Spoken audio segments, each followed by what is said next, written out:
दीप morning 3 दिन की लंबी छुट्टी के बाद आना तो अच्छा लग रहा है, लेकिन लंबी चौड़ी लिस्ट है हमारे पास। बिल्कुल। और थोड़ा नर्वसनेस का, थोड़ा कंफ्यूजन का माहौल है, तो कैसे देखा जाए और क्या क्या हम देखने वाले हैं एग्जैक्टली? इस हफ्ते के लिए तो सबसे बड़ा ट्रिगर हमें मालूम है फेड की पॉलिसी है। कल शाम आने वाली है, परसों सुबह हमारे बाजार में रिएक्शन होगा। आज से 2 दिन की बैठक है, तो उससे पहले थोड़ा बाजार सतर्क जरूर आप हो चुके हैं, आप कह सकते हैं ऐसा, बट कोई ऐसे खराब संकेत नहीं है। 3 दिनों की छुट्टी में देखें, कुछ और ग्लोबल बाजार भी कल बंद थे, लेबर डे के चलते आज चीन के बाजार भी बंद है। अदरवाइज ग्लोबल बाजारों से अगर आप देखें तो आपको मिले जुले ही संकेत आते हुए दिख रहे हैं। अब क्या कुछ एक्शन हुआ है कल शाम, अगर आप अमेरिका में देखें तो 2 दिन की तेजी पर आप कह सकते हैं कि ब्रेक लगा है, बहुत ही सीमित दायरे में। अगेन 250 अंक की रेंज में कारोबार हुआ, 50 अंक नीचे आपको डाउ बंद होते हुए दिखा। हल्की फुल्की गिरावट आपने नैस्डैक में कल आती हुई देखी। इससे पहले फ्राइडे के सेशन में अमेरिकी बाजार काफी चुस्त थे, करीब 300 अंकों की तेजी आपने उस समय डाउ में देखी थी। तो नेट आप अभी भी पॉजिटिव हैं। जिन लेवल्स पर हम फ्राइडे को छोड़ के गए थे उन लेवल से देखें तो बाजार ऊपर है, बट हाँ कल थोड़ा दायरे में थोड़ा सतर्क कारोबार आपको होते हुए दिखा। फेड पॉलिसी सबसे बड़ा ट्रिगर है। 2 दिन की बैठक आज से शुरू हो रही है। उससे पहले थोड़ा बॉन्ड यील्ड में आपने एक्शन देखा, 3.55% पर आपको 10 साल की यील्ड दिख रही है।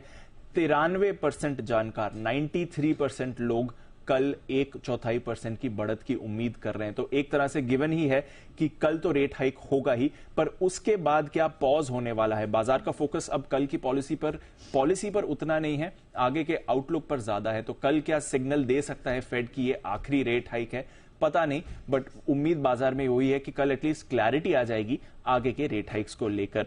उसके अलावा आज आप कुछ बड़ी कंपनीज के नंबर्स देखेंगे, फोर्ड, फाइजर, स्टारबक्स, उबर के नतीजे आएंगे। इस हफ्ते थर्सडे को एप्पल के नतीजे आने वाले हैं, तो वो भी इंपॉर्टेंट ट्रिगर्स रहेगा।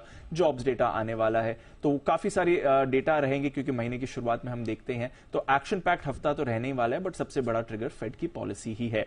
इसके अलावा ऑफकोर्स कल एक बड़ा इवेंट हुआ था। अब यही इवेंट अगर 2 महीने पहले हुआ होता तो बाजार में आप इस समय काफी बड़ी गिरावट देख रहे होते।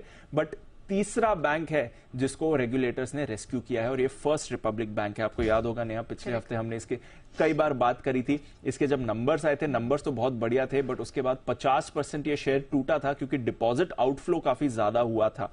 पिछले हफ्ते करीब 80% ये शेयर टूटा था नतीजों के बाद, क्योंकि डिपॉजिट आउटफ्लो बड़ी डर बनी हुई थी। तो कल यूएस के रेगुलेटर्स ने फर्स्ट रिपब्लिक बैंक को अपने कंट्रोल में ले लिया, और कंट्रोल में लेने के बाद इसको जेपी मॉर्गन को बेचा गया। सारे एसेट्स जेपी मॉर्गन को बेचे गए। करीब $10.5 बिलियन में ये डील हुई है। इसके अलावा एफडीआईसी, जो वहां की इंश्योरेंस डिपॉजिटरी स्कीम है यूएस फेड की, उसकी तरफ से भी थोड़ा कंट्रीब्यूशन होने वाला है। But essentially first Republic bank ये अब जेपी मॉर्गन के हाथ में चला गया। तो तीसरा बैंक है जो पिछले 2 महीने में यूएस रेगुलेटर्स ने रेस्क्यू किया है।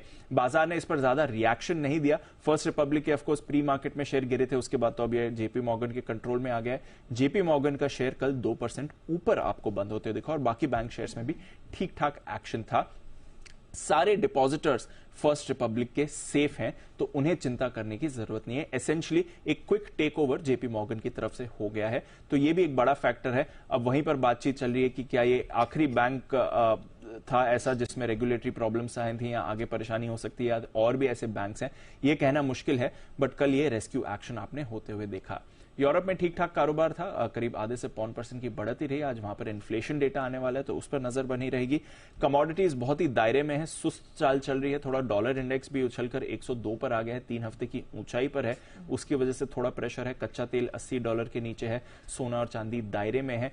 चीनी के दाम भी 12 साल की ऊंचाई से थोड़ा आपको फिसलते हुए दिखे हैं। तो ओवरऑल मिले जुले संकेत आ रहे हैं। सबकी नजर यूएस फेड की पॉलिसी पर है। चलिए, तो कोई भी मार्केट हो, चाहे इक्विटी हो या कमोडिटी मार्केट, अब दम साधे खड़े हैं कि फाइनली फेड की तरफ से क्या निर्णय लिया जाता है, उससे भी महत्वपूर्ण आगे का आउटलुक और स्टैंस कैसा रहेगा। शुक्रिया दीप, पूरी डिटेल दर्शकों के सामने रखने के लिए। आइए